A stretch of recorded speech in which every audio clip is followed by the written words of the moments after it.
নুমলীগড়ত 89তম শ্ৰীমন্ত শংকৰদেৱ সংঘৰ মূল অধিৱেশনৰ ব্যাপক প্ৰস্তুতি বোকাখাত জিলা সমিতিয়ে ভকত বৈষ্ণৱক আপ্যায়ন কৰিবলৈ কৰিছে শ বিঘা ভূমিত বিভিন্ন ধৰণৰ খেতি হয় সমগ্ৰ উত্তৰ পূব ভাৰতৰ ভিতৰত সৰ্ববৃহৎ ধৰ্মীয় অনুষ্ঠান শ্ৰীমন্ত শংকৰদেৱ সংঘৰ 89 সংখ্যক অধিৱেশন অনুষ্ঠিত হ'ব নুমলীগড়ৰ কাষৰীয়া কমাৰগাঁৱৰ বৰদিহিঙীয়াৰ কাজিৰঙা সমন্বয় ক্ষেত্ৰত অধিৱেশন ভাগলৈ মাজতে মাথো তিনিটা মাহ লক্ষ লক্ষ ভকত প্ৰাণ বৈষ্ণৱক আদৰিবলৈ সাজু হৈছে গোলাঘাট জিলাৰ শংকৰ সংঘৰ লোকসকলৰ লগতে শ্ৰীমন্ত শংকৰদেৱ সংঘৰ বোকাখাত জিলা সমিতি লাখ লাখ ভক্ত বৈষ্ণৱক আপ্যায়নৰ বাবে বোকাখাত জিলা সমিতিয়ে কমাৰগাঁৱৰ সোণাৰী চাপৰিত কৰিছে বিভিন্ন ধৰণৰ খেতি আলু লাই মটৰ বিন খেতি কৰিছে বহু বিঘা মাটিত ঘৰৰ সকলো কাম এৰি পুৰুষ যুৱকৰ সমান্তৰালভাৱে মহিলা যুৱতীসকলো এতিয়া দিনে নিশাই ব্যস্ত হৈ পৰিছে খেতি কৰা এনেদৰে এতিয়া সমগ্ৰ বোকাখাত নুমলীগড় অঞ্চলত শ্ৰীমন্ত শংকৰদেৱ সংঘৰ 89তম অধিৱেশনক লৈ ব্যস্ততাৰ অন্ত নাই সকলোৰে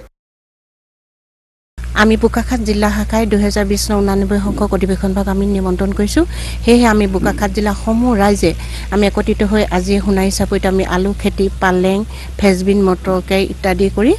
বতৰৰ লগত সংগতি ৰাখি আমি বিভিন্ন ধৰণৰ খেতি কৰিবলৈ আগবাঢ়ি আহিছোঁ লগতে আমি 2020 চনত ভকত বৈষ্ণৱক আদৰিবৰ কাৰণে যেহেতু আমাৰ উত্তৰ পূব ভাৰতৰ এটো এটা ধৰ্মীয় অনুষ্ঠান এটা বৃহৎ ডাঙৰ ইয়াত লাখ লাখ ভকত বৈষ্ণৱ আহি উপস্থিত হৈ আমি তেখেতসকলক কেনেধৰণে আপ্যায়ন কৰিব পাৰিম তাৰ কাৰণে আমি দেহ মন কায় দি একদম আগবাঢ়ি আহিছোঁ কাজিৰঙা সমন্বয় ক্ষেত্ৰত কমাৰগাঁৱৰ দিহিঙীয়া পথাৰ আমি তাত ভকত বৈষ্ণৱ যথেষ্টখিনি গোট খাব আমি তাতো আমি এনেধৰণে আমি আগবাঢ়িছোঁ ফেব্ৰুৱাৰী মাহৰ 5 তাৰিখৰ পৰা আমাৰ এই অধিৱেশন ভাগি হ'ব গতিকে এই অধিৱেশন ভাগি লৈ আমাৰ বিভিন্ন ধৰণৰ প্ৰস্তুতি কৰিবই লাগিব আৰু বিভিন্ন ভাৰতবৰ্ষৰ বিভিন্ন প্ৰান্তৰ মানে ভকত বৈষ্ণৱ পাই হ'ব আহিব সেইসকলক আমি ভাল ধৰণে সেৱা শুশ্ৰূষা কৰি তেখেতসকলৰ অন্তৰত আমি এটা ভাল ধুনীয়া হাঁচ এটা বহুৱাই পেলাই পঠিয়াব